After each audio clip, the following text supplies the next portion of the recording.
Hi, everyone, and welcome to Presently Aquí with Claudia. I am your host, Claudia, and welcome to my podcast, which is a community of healers.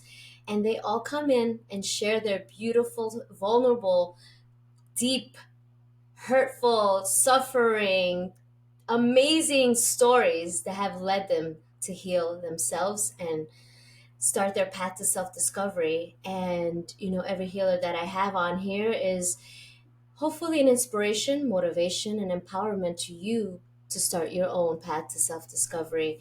And, as always, I am beyond excited to have a new guest, but more so, Jeannine and I connected prior to this, and we immediately felt like we were sistars from I don't know what star constellation or what dimension, what past life, but we just clicked, right? Hi, welcome, beautiful Yes. goddess.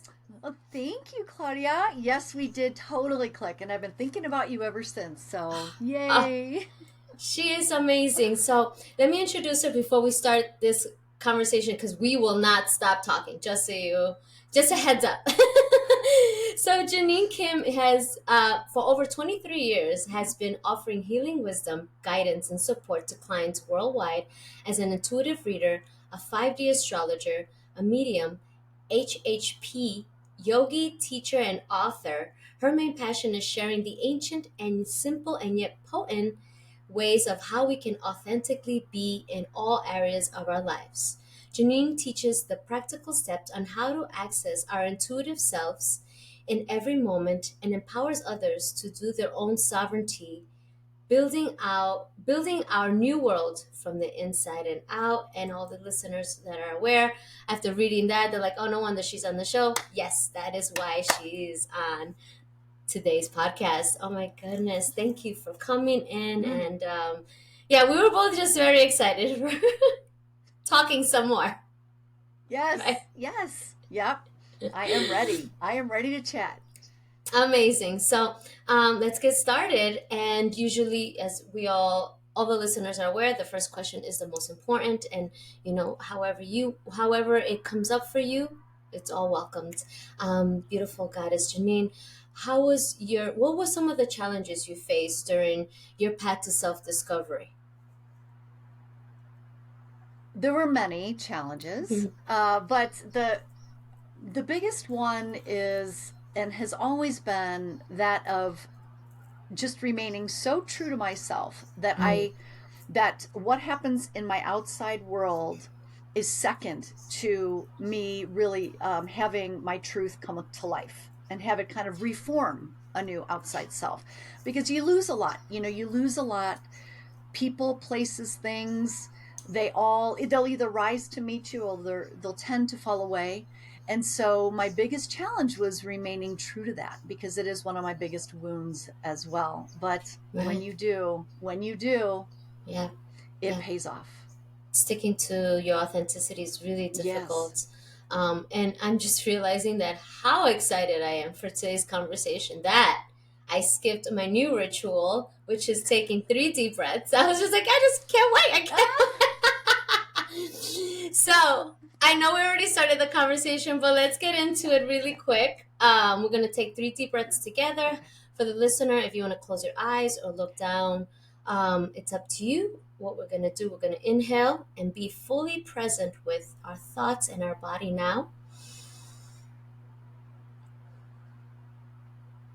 In the next deep breath, I want you to envision all the things that are happening to you at this very moment and exhale it all out of you. Just exhale it, let it all go. You're going to inhale light into your entire being, in your mind, in your heart, and just let it all go. So that way, whatever the message comes through us today may be felt deeply within you and us. Thank you.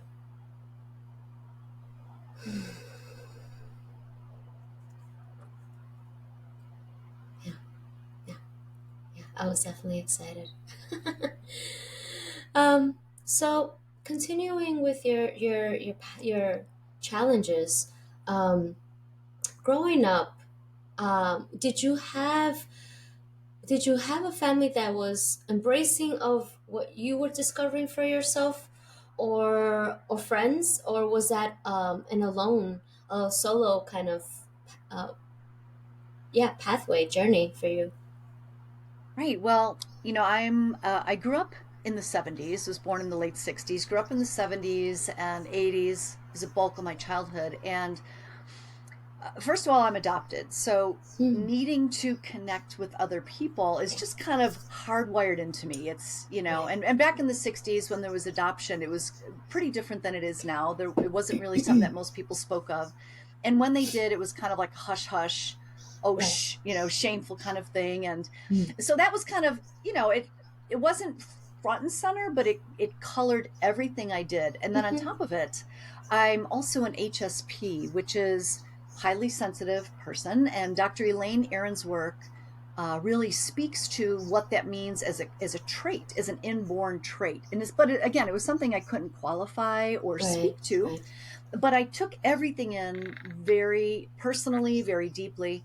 And Mm-hmm, then when I was like this, I remember the first experience I ever had. My mother, who adopted me and raised me, I was about 5 or so, and we were going to have an interview for the Cradle, which is where I was adopted from, and they were doing like a little fundraiser, and so it was going to be in the newspaper. And so she's mm-hmm, driving that morning, and we're getting ready to go, and on the way there, I'm telling her, "Oh my gosh, Mom, I had a dream last night about this place, this house." And I was explaining the house, and I said it had like two Christmas trees on either side of the garage, but they're evergreens, and had a round pathway. And she's just listening, trying to find her way. And we get there, and it's the exact house that I had a dream about the night uh-huh, before. right, And she froze. I mean, she just stood there and froze. And on her defense, I mean, how crazy would that be? Your child is like telling yeah, you something. She didn't know how to process that. mm, I interpret it as it being, not something that is favorable to mm, be with that, like mm, scary. I scared my mother, just mm-hmm, didn't she didn't want to talk about it.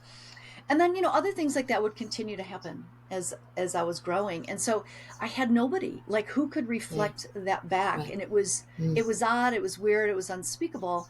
And so I just kind of kept it in. right, But it never went away. mm, So that was when I was quite young, always great with nature and animals and children.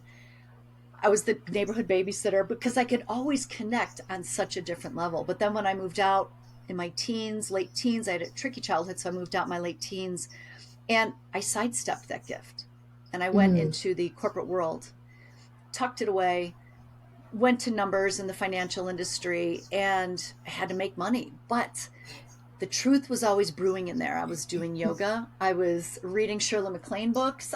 This is like in the 90s, Dr. Gary Zukov, Andrew right, Weil, and all this was brewing and coming to life. And so it never went away, no matter how hard I tried right. to ignore it. Yeah.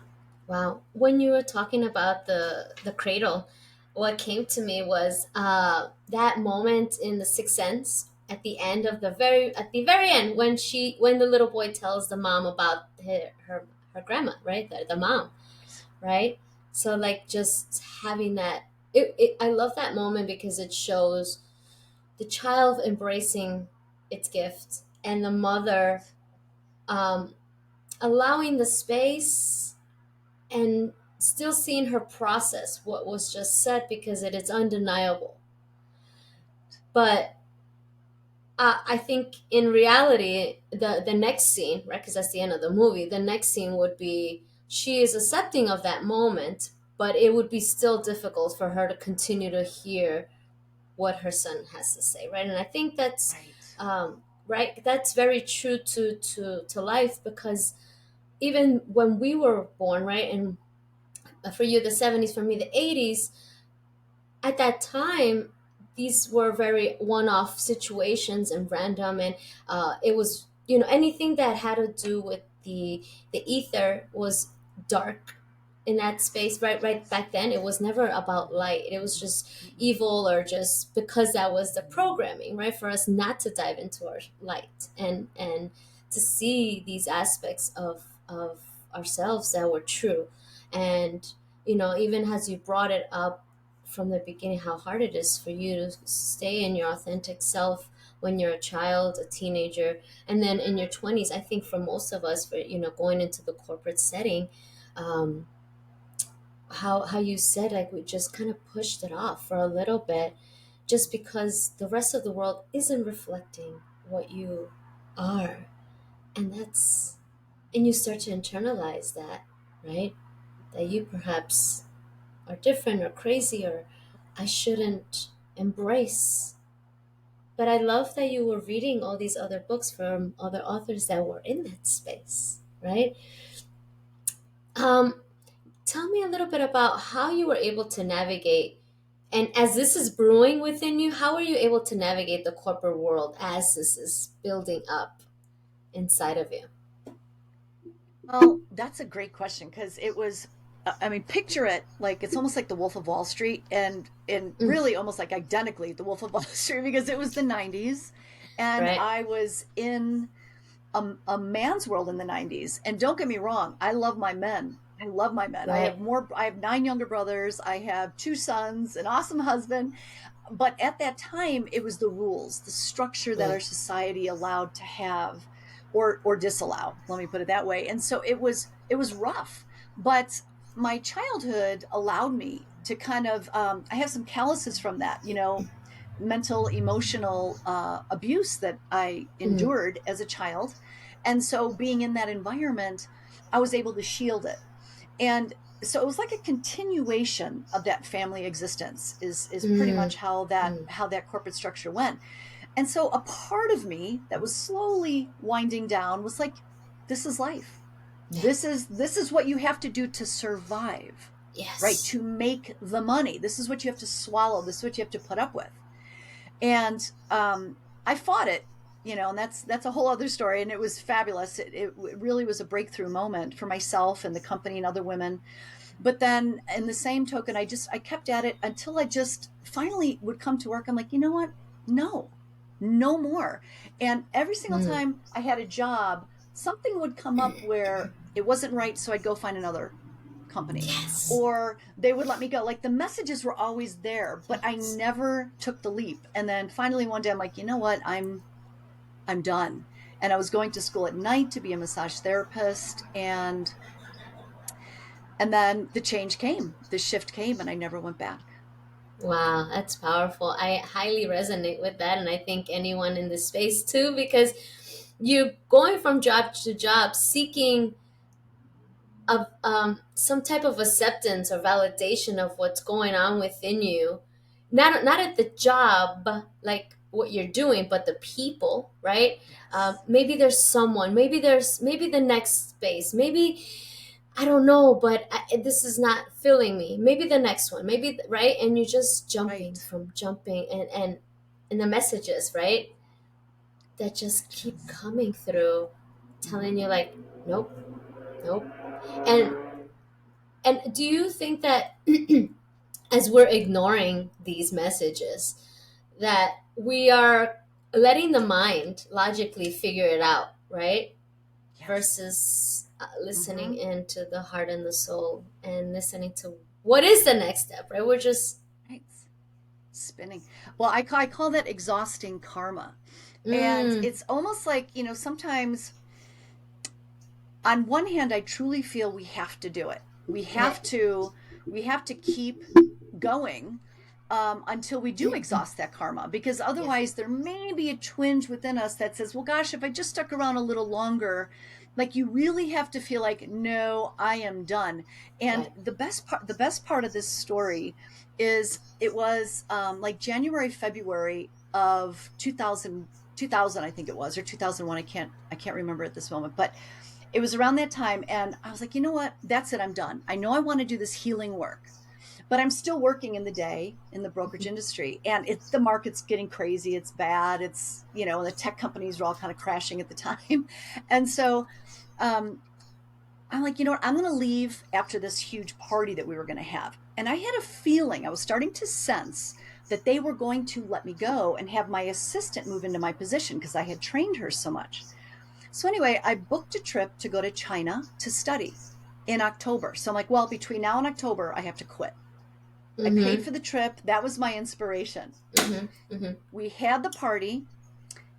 I come back to work, and it was a week after the party on a Friday. I go in to turn my computer on, and it won't turn on. And I'm looking at my boss that I work with in this IPO group. He won't even look at me. He's like, "Go talk to the manager." I'm like, "Oh, here we go." They let me go. They fired me. They had my assistant come up, and then the interesting thing is that because it was they had no reason to fire me, I they gave me a huge severance package, and they offered to pay my insurance for another year, and they gave me a big chunk of money. And I could have fought them, but that wasn't the space I was in at the time. So I took the money, and I figured that was the universe saying, you were going to do this anyway. You were going to completely give it up. And I wouldn't have had insurance if I did it on my own. Like I built it. I took that step, and the universe complied. And then the next day, I went and I got my nose pierced. I got rid of all my clothes, which was an amazing wardrobe, by the way. And I got a tattoo, because back Uh-huh. then, if you had your nose Right. pierced or a Right. tattoo, you could not Right. work. And I'm like, that's it. And I never looked back. Wow. Wow. Yeah. Yeah.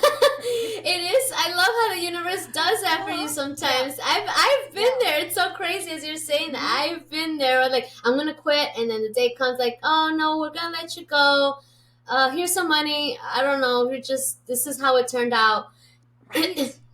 Because it's like accumulation of you, right? The buildup that you were saying, like, it's just culminating, and then the universe was gonna interject, and it kind of just starts to meet. I love that. Versus like you not doing anything. Let's say you're gonna stay there, then in either way the universe is gonna Right. interject. But because Yes. you were ready, basically, versus not being ready. So that, I love when that happens, and it's just, wow, phenomenal. Um, yeah, I was working at JP Morgan Chase in New York City. Uh-huh. And I loved doing what I was doing, but I was just so empty. I would look out into the East River and just be like, I know. I, I water's calling me, and something's calling me, and how do I get out of this situation? And for me, was my my apartment lease was up. Then that was a temp job, and that was up at the same time. They're like, hey, so we're gonna shorten it because of whatever. And I thought, well, I don't have a lot saved, but I also, there is a window of opportunity for me to move to Right. Los Angeles now or never. And I have a friend who's Whoa. offered up her couch. Yes. Let's just take the last check and go and see what happens. Oh my Right? God. And 5 years later, I'm still here, and it Yeah. worked out. I have my apartment. But it was a struggle, Right. right?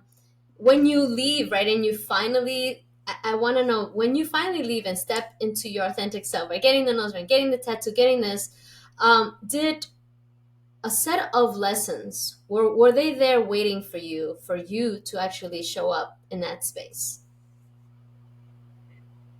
Yes, it was well, it was such a huge transition in my life at that time, because in that moment as well, right when Mm, I had left, my father that raised me got really sick.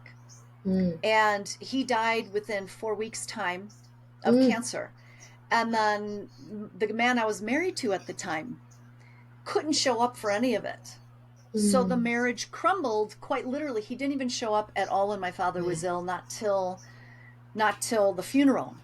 right. Wow. And so it was everything that I'd ever known about that identity, living in Chicago. Now I'm in California, because we had just moved together to San Diego at that time. And, here I am, my business of 10 years or a little bit more, 11 years gone. Anything Right, that I've known of myself, my father gone, right, all this gone. right. And so it was really, luckily I had that China trip waiting for me, Mm, but it was really an immersion Mm. And it was time. It was really like the universe, like, you know what, you are Bear. It is a rebirth of identity, a rebirth of ego. And I was so floored by the emotional heartbreak of it all Yeah. that I could do nothing more but just get up and continue the learning, because I was immersing myself as well in all the schooling that I was doing at the time around healing. And I was fascinated with the traditional Chinese medicine, and I already became certified as a massage therapist. So I was already in that, and all I could do is get up and just grieve and Yeah. purge and Mm. grieve. And then I realized later that, I mean, much later, but that the healer's journey for me, and I'm sure you could speak to this as well, sharing who I am as a person, having walked the suffering, having been and being a sensitive, like, I live and breathe this way of life. Yeah. And so this is what I know to my bones and back. And so being able to hold space for my clients with this wisdom, it's not just intellect, Mm. it's a whole body. My whole life has been this way. Right. It is it was a rite of passage for me, must have gone through that. And so just waking up every day knowing that I would literally look at the sky of San Diego and go, oh my gosh, coming from Chicago, and Chicago has its own beauty, but this to me was like, oh, Mm. it was almost like the sky came to life for me, and the Yes. ocean was there to keep me going when Mm. I felt really, really low. And then I found these people who were like my insides, like they were all this inner world that I had had for years, and now they're right in front of me. I could get like Yeah. a vegetarian taco if I want one. I could get, in Chicago, when you don't eat Yeah. meat, they're like, "What's wrong with you? It's not Good Friday," Yes. They Yes. don't. So it was my life was continuing to call me. So it was really about trusting that. And I'm a very spiritual person. So it was my relationship to God, my God source, that Hmm. really just kept me going. Yeah. Yeah. Beautiful. Beautiful. Yeah. Yeah. It's all these things. I felt like that's something that comes when you decide to step into yourself, right? That it's an initiation to not to say, hey, do I really mean it? No, it's more like, okay, now that you're ready, these are some things that you have to purge, you have to release in order for you to move on to your next phase or your next chapter of your life, right? Because now you already know prior to that moment what each chapter brings. It's not anything you have to purge, any difficulties, any more. I think more awareness of the sufferings that I have been patterning or circulating in your life that we were all unaware of at the moment, right? And now when you're like, I'm done. I really want to come home to myself. And in order for you to travel back inward, there's things that are in your way, right? Which is yourself, but the ego self that have to, and sometimes these things externalize, right? Such as, Right. people that we love passing, which it's funny because I feel like that's a big initiation for a lot of us in our journey when Yes. we're coming home to ourselves and someone passes. I feel now that I'm, wow, I just got chills, because this is something that just came through. I feel like they by their passing, it's like, I don't want to use this word, but they've allowed this door to open within you deeper. It's like they kind of stepped in to help you go deeper by Yeah. passing. Do you understand what Hmm. I'm saying? Completely. Completely. And I speak to that as well with uh, just to continue what you're saying, is that when a couple things, when somebody goes to the other side, the energy that you have projected upon them or connected with them in the physical world goes to an etheric space Mm-hmm. that you're in. And yet that Yeah. etheric space is really accessed in here. So it's almost like Mm-hmm. they're supporting that inner journey. And then on top Yes. of it, I often feel like I call them the champagne cork, the cork on the bottle of the champagne, where Right. the grief of them leaving is the cork that comes out of the bottle, but then there's a bunch of other stuff that comes out of the bottle. after. And Mm-hmm. it Mm-hmm. may not have anything to do with them at all, but it's like they are the catalyst, um, Yes. to a deeper drive. So when you want to meet with spirit because you want to be with them, it's kind of one and the same. You get a double visa. I call it the double visa. So you want to visit them and you have a greater connection to source, right? And yourself. Right. Yeah. Right. Yeah. And that was the word I was looking for, catalyst. That's what Catalyst. they Yes. Yeah. that's what they've done for us. Like they become the Right. catalyst to go inward deeper, and it gives a deeper gratitude for their sacrifice almost, right? Yes. For because as you know, right, we all write our lives out. We make the choice to come, we write out the contract. And Right. if you think about how deep that is, like your stepfather wrote out his contract. In order for her to come home to herself, I have to sacrifice myself. You know what I mean? Like, wow. Like, and for me, it was my cat. My cat was my teacher. And in that process of moving here, I also lost him. So it's like Oh, writing the contracts of like, and I'm sure the listeners out there, I'm sure they're like, oh my God, yes, this person passed. You know, and just having that deeper understanding, humbleness, humility, and deep gratitude, because we're all working together in tandem we are. Right. to see that the light worker or the lighthouse or the powerhouse that's here to do the most difficult job, and the people around us that love us deeply to help us become that person. In the ethers, as you're well aware as a medium, that is also the beings that are around us that we don't see Right. or Right. feel or have communication with, um, that they're every night I go to sleep and I thank my spiritual guides, my team. And when I've had a hard day, and I say, thank you for appeasing me when I'm being bratty or just being in low vibrational, what I hear is you would do the same and you have done the same. So don't sweat it.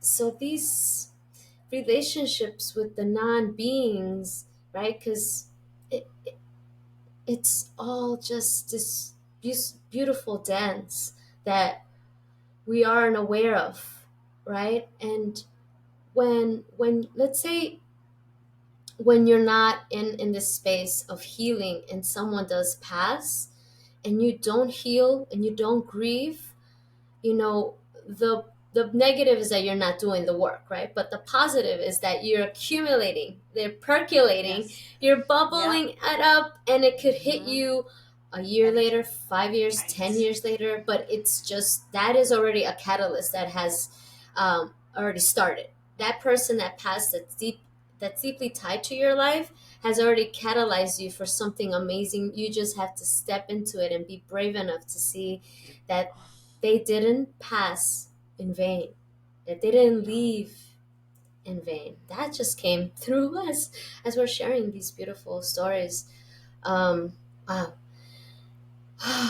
Claudia, that's beautiful. I felt you channeling. I was getting goosebumps the whole time. I feel you. It's so true. Wow. And everything is energy first. And Mm, even tell me what you feel about this. mm, Even I love when you said the contracts because I see that as well, how the role that they get to mm. play in your life. Yes.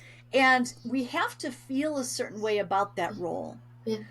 Like for instance, my both my fathers had addiction Mm, issues. Loving, well, I didn't know my biological father, but the father that raised me, such a loving man, but he had addiction issues, alcohol and things right. like that. And so what I learned though, when he just him being that at the time, I struggled with it. I struggled with it. Yeah. But what how it's informed me now in the most perfect way is that I've come to learn on a very deep level that as a healer, and this might sound wild to some, but you can't really heal anybody. You can by the energy you bring through and the space that you hold for them, but they have to want it. Because Yeah. there were so many times I would just like pour the alcohol out and put the water in the jug or cut up his Mm-hmm. cigarettes, thinking, oh, that'll do it. When I was a little girl, cut up his cigarettes. Yeah. And it wasn't what he wanted. Right. Right. And so Absolutely. it continued. So when I look back, I allow them the journey that they have to go through because Mm. there's a bigger reason for it. Right. But that doesn't mean I stepped away. You always hold the space. You always see them in their greatest potential, whether you're seeding it Mm-hmm. for this lifetime or for another. Right. It's just that's I feel the essence of a true healer is holding the space for them in that way, in their Yes. potential. I completely agree. Something I've learned is that as much as you want to help them, sometimes they're not in a space of receiving. And it's not about the help, it's just receiving the love that you're giving Yeah. them. And that's really deep because it's heartbreaking that they've lived a life that's hardened them so much that they are unable to receive any love because to the ego is an attack. Yes. Yeah, I learned that through someone, and I realized that I'm like, oh, I see that the light can to the dark can be an attack Back.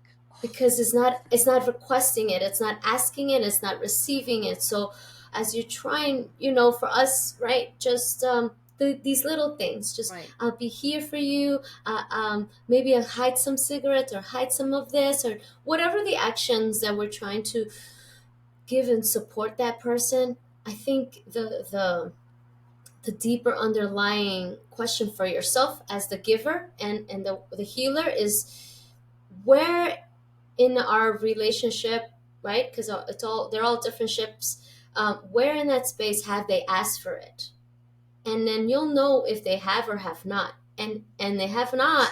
You have to stand back, and that's really hard, as you know, to step back and let them fumble and let them fall and let them trip and keep falling over the same rock basically, and allowing for them to finally get tired of, like how we do, right? And I always say this, I'm like, it doesn't happen until we get tired of our own shit, right? Right. And we get Exhausting the tired, karma. Right. Right. exhausting the karma, and we have to allow them to exhaust their own karma to start unraveling the veil that they've created to not be able to see the light and receive the light. So yes, absolutely. And it's really, really hard for the listener. Give yourself grace because it's beautiful to love and give and want to help Right. heal, right? As a healer. If the listener, if Mm. you're not a healer, think about the ways that you're trying to give that you could give yourself back.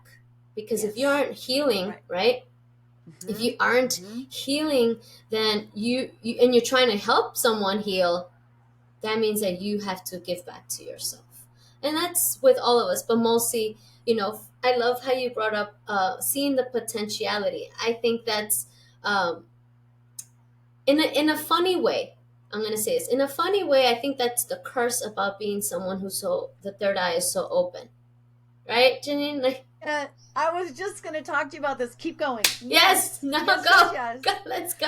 Well, no, this is I was just going to say, isn't that so hard when you meet someone and you're like, because, Yes, because, because you you see their see their light, potential, right? you see their light, you're like, oh my gosh, this is fabulous, you see their potential. Yes, And I've had to train myself, like I make a list of, now this is what I do now, but it I took love me a it. long time to do this. Yes, I kissed a lot of frogs, but you see a potential, and you write down what you see for them, and then you write down just what you said, I love what you said.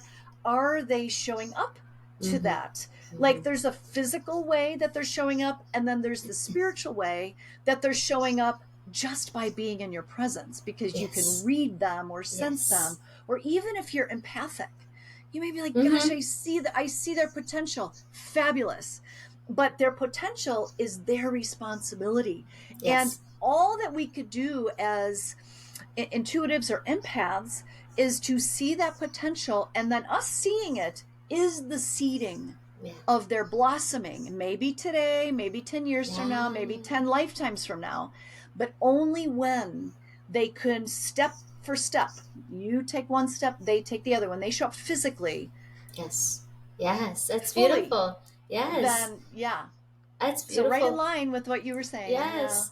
Because It's tricky. we are seeing their etherical self, right? Yes. And how the reason they are standing in front of you is because their etherical self, which I guess let's call it their 5D selves, right? Their higher self. Yes. There you go. Yes. I love Their that. higher Right. self is seeing your higher self, and they're wanting what you are in this beautiful light because it'll bring this out in them. However, because of free will, their higher self still can't step into themselves and say, "Hey, Jeannine Right. is right here. What you've been asking for is right in front of you. So can you see it?" And they can't participate because that your third dimensional self is that free will where you're just in such a dark space where you just are not ready to see it Oh. because it Mm-mm. I think what they're missing here is that all the pain that's keeping them from seeing the light, they think that by seeing the light, it that is just as painful. But it's painful to Yes. release the darkness, is what they're not realizing. To release the darkness is what's hurting. To see the light, not to open to you is not the pain. To I open to love you is that. not the pain, It's right? not the It's pain, it's to see it. Yeah. to release the darkness, to let go of all the stories that the ego has built around your trauma and to be Right. like that's not me, right? Right. And then, just like we were speaking of before, the moment that happens, it shifts who they are personally, Mm-hmm. if they do Mm-hmm. choose, and it If changes they their do choose. vibration. And then, Yes. because everything is energy first, everything is energy first. We know this, Yes. right? And so when their vibration changes, this is quantum physics, not just spirituality. And even Mm-hmm. though we don't need to Yes. say that, but it's fine. Now Yes. quantum It. physics speaks to that. Mm-hmm. But when they change and they can move into that frequency, then too will their life have perhaps that journey that they lose other friends. Or maybe Right. if they do start feeling the love that you want to give to them or the way you want to connect with them, then all of a sudden, my job doesn't feel right for me. Or I don't Mm-hmm. want to live at this place anymore. And a Mm-hmm. whole, it's like a Mm-hmm. domino effect. And it's Yes. tricky It is to tricky. bring that light. When you let it Mm. in just a little, it might let it Yeah. in everywhere. And then how do you process that? Yes. It's the Right. joy Right. that we're afraid of, right? Because it Yes. requires a lot of surrender and let go.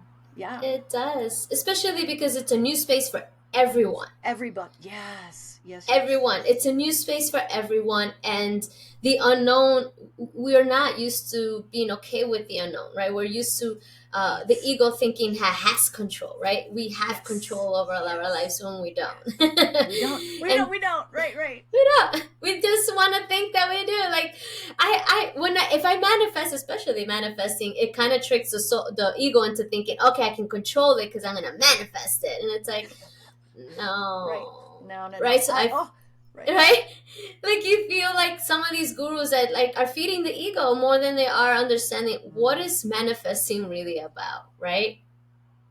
What did you want to say? I felt like you're like Oh my gosh, girl, you are on one of my all-time favorite topics.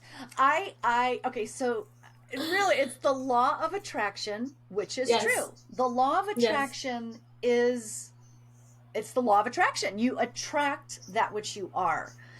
So where I like to go is the space of dark matters, and I have a book mm, coming out later this year about that very topic. And if we are all energy, yes, and we are just focusing on that which we want, mm-hmm, which is where perhaps some of the teachers want to say, oh, get right with what you want and it will come. Sure. mm-hmm, But if we constantly look over here to what we want and we don't take care of some of those dark bits, like the stuff that is brewing and percolating, yeah, we it's going to keep coming. It's going to right, keep coming until yeah, we take care of it. yeah, And so what I love to say about that is law of attraction does work. And so if you have dark stuff, wherever you go, there you are. Turn around, look at it, work with it, work mm-hmm, on dissolving that fear. Find mm-hmm, ways to get yourself support yeah, spiritually, mentally, mm-hmm, emotionally, physically. Get right with yourself in that way, meet the yeah, fears, and then watch alignment just Yeah. happen. Mm-hmm. Like where you said, where the universe came together with intention, it'll fall into place. Right. And so you're not fighting to get what you want, because you're working on just releasing Yes. the stuff that's in between. Yes. Yes. And again, very difficult. Very Yeah, difficult to do. very difficult. Mm-hmm. Absolutely, and that's the Right. thing. I'm glad you went into this deeper, because I want the listener to understand that as easy as some of these fake gurus make it sound to manifest and use the law of attraction, it isn't easy, because there is a lot of purging and releasing that you need to surrender in order for it to align and come through. It's not gonna happen on a new moon intention, on whatever is the eclipse season, Pluto and Aquarius. I Right. don't. That's not gonna make it happen. It's you are the one that's gonna make it happen. And so give yourself grace while you're trying to understand how you can co-create with creation, because that's what it is. How can you, like the contract, right? How do you rewrite your contract? Because you can, Yes. you can definitely do that. You are a co-creator. That's the point. Co-creator. You're not a sub-creator. You're not the creator's assistant. You're not, you know, anything under. Like Right. it's a creator, Right. and it's all. Yeah. No, Mm-hmm. it's a Co. intertwining, because you know, we are the creator in physical form, in different aspects of the way it wants to experience itself, Right. including the dark ways that we all shun, Yes. right? When we Yes. shun darkness and all the ugliness that's in the world, we're like, oh, the world is this and it's so ugly, and it's their fault, and it's their fault, and it's these people, and it's that. And it's like, those are aspects of you. Those are you, right? So I know we're getting in real deep, but I wanted to continue on to you mentioned that you were going to school for massage therapy, and then you were going to China to study some more holistic traditional medicine from them. What and then in the beginning, when I described what you do, how did you piece that together? How did you decide these were the tools that you were going to use to express your most authentic self? Actually, in the beginning, I didn't know how it was going to all come together in the end. Mm-hmm. I just went with what I loved. In my school, we had a chance to learn the Eastern or the Western tradition. And I was like, I am Eastern all the way. Like, it was just, I went with my heart and I followed it one step at a time. And I just immersed myself. And then along the way, I had these gorgeous, incredible mentors and teachers that are like, oh, Jeannine, what are you feeling over there? Oh, I'm like, nothing. And I would be afraid to share what I'm seeing. Like, how do they know I've got something going on in here? And Yeah. they're like, just say it. And so they helped me to get comfortable in developing the intuition. And so my Mm-hmm. main form of work is intuition first, always. Like, this is Mm-hmm. how I'm programmed and hardwired since I was a child. And then on top of it, what I've done is I do, tarot, astrology, holistic health practitioner, yoga. Those things were fun to learn, but I was able to use them now as I use them as patterns. And so when I have a client Mm-hmm. who comes in and I intuitively get a hit of something medically going on with them, I go to my holistic health practitioner. I go to my traditional Chinese medicine. I go to my training of yogi or massage therapy. They're just tools. Those are extras. And same thing with the chart. I could read the chart first, but it's secondary Right. to really what I get intuitively as well. They're just added Right. extras. Wow. So my whole goal, and I know you work this way as well. I just know it, is I treat the whole person. It's not just like a physical diet or Right. this emotional. I bring when somebody has all those pieces of themselves, they're like, here, I don't know what to do with them. I figured out that I'm like, cool, let's weave them all together. Right. Right. Let's weave them all together. And that's what we do. We weave them all together and we go to the dark. I go to these Mm-hmm. past lives that Yeah. are in each chakra and I find out the Mm. root cause of the trauma. And then we meet it with practical terms in the now Right. moment. And we create a 2.0, a new contract. Oh, wow. Look at Yeah. that. I Yeah. love it. Yes. Yeah. For me, because I am, in the mindfulness, we talked about me being the mental projector, and all my mental points are lit up, and I understand why I'm teaching mindfulness. But as an intuitive first, right, when I'm Right. teaching, I see the whole. It's hard not to see the whole, right? It's really difficult to ignore. So when someone, as much as I want to say, someone's like, hey, I want to learn how to meditate, teach me, right? And for me, I'm like, okay, why? What is it that you want? Mm-hmm. Where do you want to go? Mm-hmm. Where's this coming from? Like, I'm diving deeper into you so you understand, because I see you, right? We see you, but I want you to see you so you can start, right, self-reflecting, self-interrogating, self curiosity, right? So you Right. have all these spaces in you, so you have a deeper understanding. So when we're not around, you're doing this. And Yes. I love that you go into the dark. It's so important, because that's the scariest part for people, right? I don't want to go there. I don't want to think about these things. I don't want to. But if you don't shed light into them, right, they're just going to keep hiding in the shadow, and they're going to keep percolating into the patterns, right, that you see in your clients. Right. Arise, and I'm sure you've had clients who are like, "Hey, come back to with the same problem." Yes. Hey, Mm-hmm. right? Mm-hmm. Mm-hmm. And what to do, like what it to make them see. So kind of, you touched up on some of these things that you do with your work and your book that's coming. I wanted to give you a moment to really allow the listener to hear what other in what ways, I guess, what is the common, like, client, like what are the most I guess, as you being the flame, what is the common moth that comes your way? Wow, I love it. Well, it's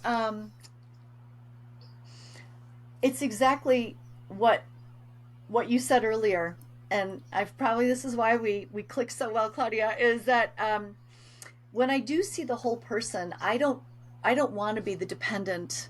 Mhm.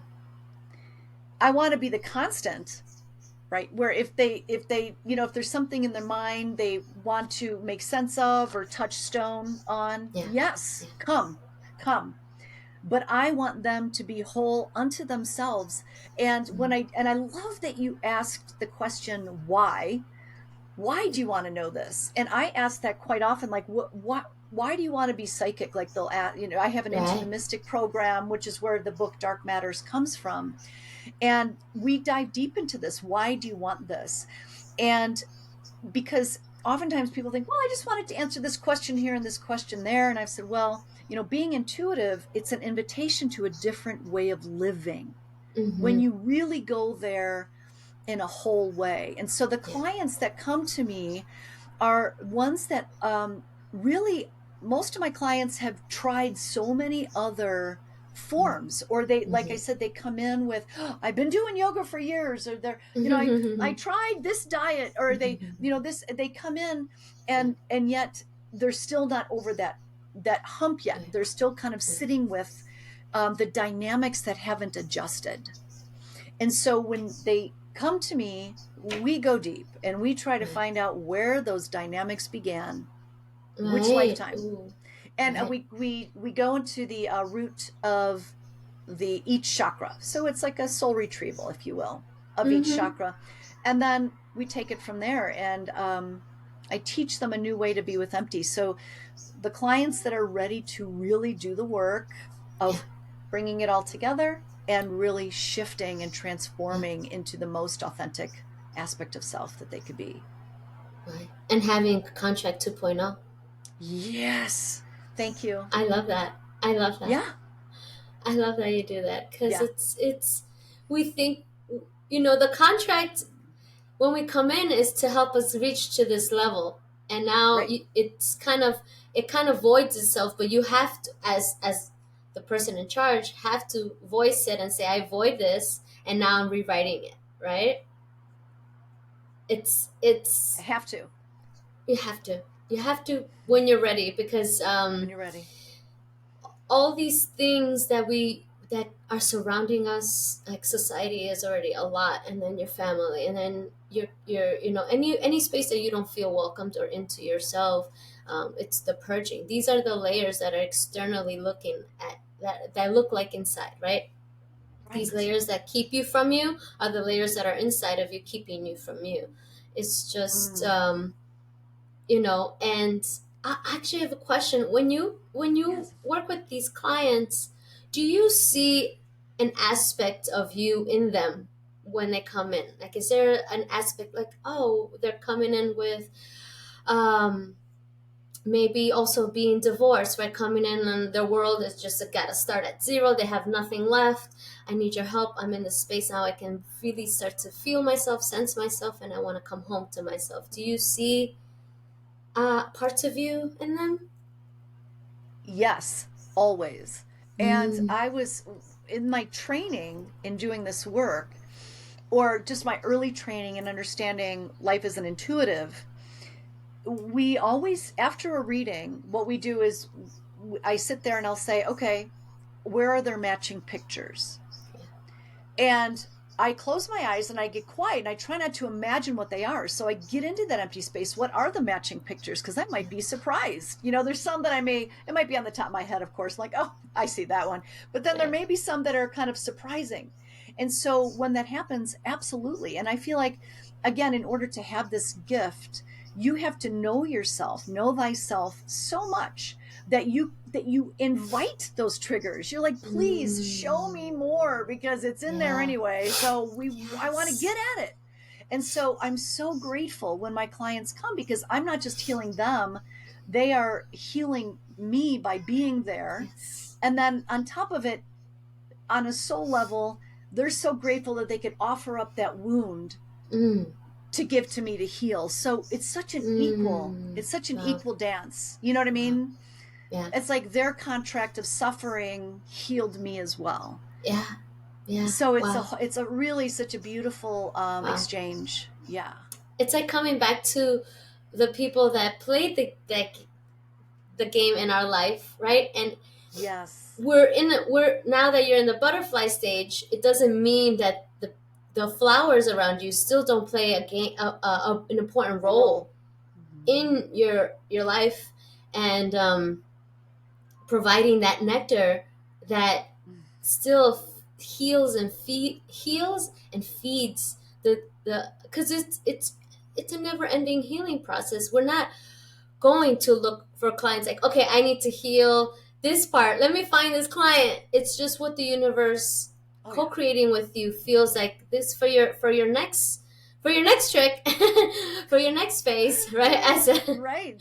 Right. or as the the creator would be like, and for my next trick, I'm sending you Joe Smith, and this is what you're gonna learn, right? And it's just more Mhm. like you don't know until you're going through it, and they are, as you know, we are each other's teachers. And Yes. for me, I asked this question because I teach children, and I started to see that, and I'm like, but they're children. How?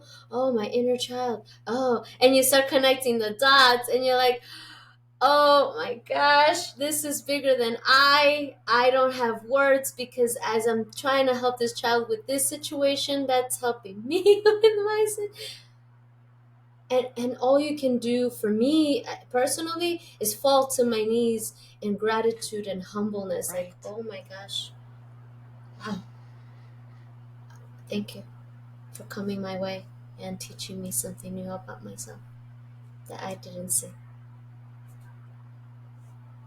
It's no words. So this work is deep, and that's why I love having these conversations with all these people around the world, because we all struggle the same. We've realized when we are sick of our shit, Sick of our and then shit. cocoon ourselves with the catalyst Mhm. aspects that come around, and we start to be that cocoon, right? Like, kind of rewrite our subconsciously, right? Because this is a subconscious process when we're which is my second question, which you already touched up on. What is the pivotal moment, right? That pivotal moment, you're cocooning yourself unbeknownst to yourself, rewriting the DNA to be that authentic self. And so when you're in this space, I always talk about giving yourself grace and self compassion, Yeah. because the world makes us feel that we should be right, the rat race, go go go, you're not enough, you're this, if you're not being productive and you're not doing anything with it, it's just so much Mm. garbage that's thrown into your mind and your it, if really for the collective, it affects our worthiness, our self-worth Yeah. of not No, doing it right. completely does. That is so beautifully said, and it is about just taking it home. And I love what you said: grace, compassion, and remove the shame. The shame is, it comes from a bunch of shoulds, which is an Mm-hmm. external reflection of conditioning and something that we decided to allow in our system.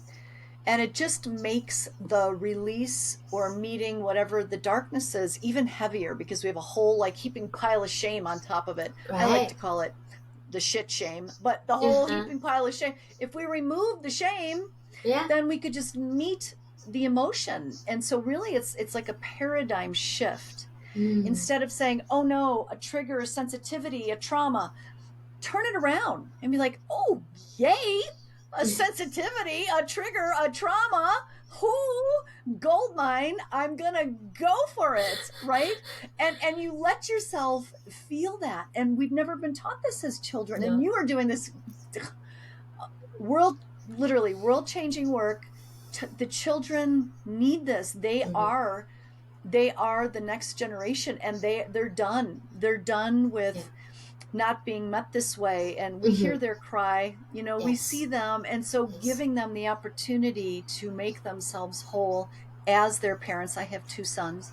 As their parents, as their teachers, Yeah. as their mentors, as Yeah. their touchstones. Right. So we didn't have this when we were younger, but they can now, because Yes. guess what, they put us there because they're ready for it. Right. They are ready for it, and they are Yes. the ones who will build that new world. And without Mm-hmm. shame, I hope. And how amazing will that be? Oh my gosh, amazing. Something I heard yesterday in a amazing podcast that I listened to, where when we choose our parents, right? So imagine you, the parent. You now, it's not. It's the Yes. opposite. Not we're not going into you like, oh, I chose. Mm-hmm. We're not talking about you and your parents. We're talking about you as the parent, and you have child. If you don't have children, and you will, they're gonna choose you in a place where, and it resonated so deeply, where you can be their lesson. They're picking you so they can learn their lessons Yes. to become their Mm-hmm. authentic Mm-hmm. selves. And that was powerful. I was like, wow. Because you do think about, you picking your parents and like how that, you know, pales into comparison. When you have children, it's like, oh, I did choose, and these are the lessons that I did learn, and this is how I became to be who I am today. And so your child will be in the same space. But what Jeannine is saying is that it's not that we want our children to get there faster. No, we want our children to not create any more shame monsters Yes. that don't need to be there, to internalize and to hide in their own shadows when they don't have to, right? They don't have to. And I think in our conversation, how um, prior to this is just how we can allow our children to fully express themselves and not feel as a parent that you're less than if you can't uphold space for them, right? It's just Right. they're different. They're here to teach you as much as you're here to teach them. Yes. It's a dance where you're not the authoritarian that needs to be let go of. You're not the Right. authoritarian. No. You are their Mm-mm. guide Mm. to co-create together a life as the parent and as the child, not tell them what to do, because the child knows what to do. It's just they need your guidance on how to do it, right? And when we shame our kids, now you're teaching them to create shame in themselves, and that's not okay, right? Oh, oh, exactly. And to just in that equality that you so beautifully spoke of is to find the resources that they need. And if that means that Yes. your life shifts, they're offering up you again, that humbleness to say, oh my Yes. gosh, their needs are asking me to change. And if we Right. want to look at that as reflection as well, they are a reflection of how you treat that inner child within you. Mm, And mm, I call the big four, the spiritual body, the mental body, the emotional body, and the physical body, I call the four, they are your babies. yeah. How do you treat those babies daily? Is there one that you have a favorite baby? Right. Right. Is there one that's a black sheep? Is there a body, one of those bodies within you? And our children kind of reflect that same measure where, maybe we might not think that we treat people that way, but we do it to ourselves. And so Hmm. if there's something within us that we're like, no, I know you're tired, but we're going to keep going here. That's almost Right. Right. dictatorish. Like, I'm not going to Right. listen to you. You just keep your mouth shut, Hmm. because that happened to us, right? And so Right. perhaps we do that to our children, but it's an opportunity to say, you know what? What if I treated everybody equally in here? Hmm. Hmm. And justice for all in here creates injustice for all out there. Right. And then we Right. allow our children to rise. And I mean, their boundaries Mm. are healthy, but saying, hey, what is it you need, man? If we have to shift Yeah. our life, then Right. let's do it. Let's slow down. Let's eat something Right. different. Let's all Right. do it. Right. Absolutely. They're Creating. inviting us. Yeah. Yes. I was just gonna say it. Look at us. I was like creating the invitation. You said inviting us. I like there. Ah, we're, we're it's a mirror reflection in this it is. conversation. But I love I it. wanted to say one last thing to the parents Yes. is that um, you know how we as parents we have schools, right? We take our children to school to have teachers to teach them things that you cannot, and we are accepting of that aspect. Right. So I want the parents out there to open that invitation a little more, and when, because this is all new for a lot of people, the spiritual aspects, the mental aspects, you as a parent can't know everything, and it's okay to ask for help because it takes a community to raise a high vibrational child. And so it's okay to find, this other beautiful goddess who teaches spirit camp to children. If you need someone to teach them about their spirit, right, the four that you said, if you need someone to teach them about their body, about their mind, like, it's okay, because you as a parent, you have a full-time job, and I'm sure other kids and your spouse, and so again, a community will help you build a better a better relationship with not only you and your child, but with yourself, to Mm. let it go a little bit. Just like, it's so much up here in your shoulders. When you extend yourself and open that room for others to come and help you, and you as and I'll speak on this as the mother, right? Because we, our intuition is a little, it's better built within, because we are mothers, to use that, or again, go through the healers on here and find out who can help you tap into your intuition more. And I'm also happy to help you with that, just so you can pick the right people in your community. As you know, you don't want to say, oh, I don't know, they might be pedophiles, but if you're making a choice out of fear, then yeah, that's what's going to happen. So it's going to If come. Right. Right. If you're making a choice out of love, then there's nothing to fear. So just that open invitation to the listeners that are parents out there. And before I let this beautiful goddess go, is there anything, any last message that you have for the listener, that may come and intuitively come calling out to you?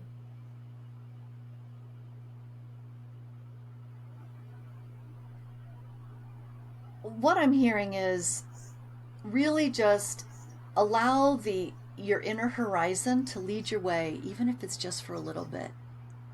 Mm-hmm. Remove the external horizon just for a moment and give to yourself perhaps what your children are asking for. Allow yourself to be the child to show up and be met that way, even though we call ourselves adult. It's just energy. So where do you feel you want to be full? And trust, go with what is coming in here and trust it, and just take a couple steps every day, just a little bit every day, to answer the call to those needs and see how it transforms your life. Beautiful, beautiful, beautiful, beautiful. Um, is there anything else you wanted to talk about before I let you go? Um, I know we covered so much and so deep, um, but I wanted to give you space to see if there's anything else you wanted to um, get into before. Thank you. No, I feel pretty complete. We did good. Amazing. I had Yeah, fun.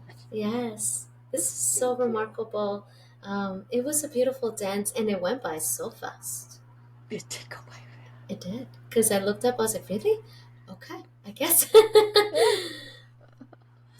But I cannot thank you enough for your love, your light, your energy, this exchange, this dance, to expand this space with me. Deep gratitude, sister. Thank you. Thank Thank you. you so Thank you for much. allowing me in your space. I really appreciate you, Claudia. Thank you. I appreciate you. And I will definitely put all the links up. You know, if you are interested in working with Jeannine, I will have that all on the on my website and then on Spotify because I know iTunes doesn't allow links. So I will have those links on there as well. And thank you everyone for tuning in and listening to this beautiful conversation. And I hope that something resonated and helped you along your journey. And as always, remember that the breath is the secret and always lead with love. Thank you all.